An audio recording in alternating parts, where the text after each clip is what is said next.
You ask Tiger to solve. This deals with linear equations with one unknown. The final result is x equals 84. Let's solve it step by step. Simplify the expression. Find the greatest common factor of the numerator and denominator. Factor out and cancel the greatest common factor. Swap sides.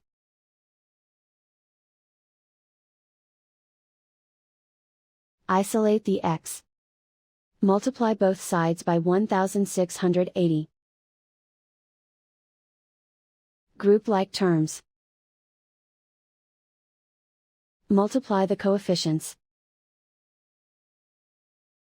Simplify the fraction. Multiply the fractions.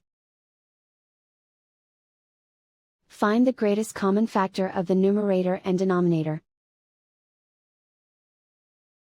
Factor out and cancel the greatest common factor. And so the final result is x equals 84.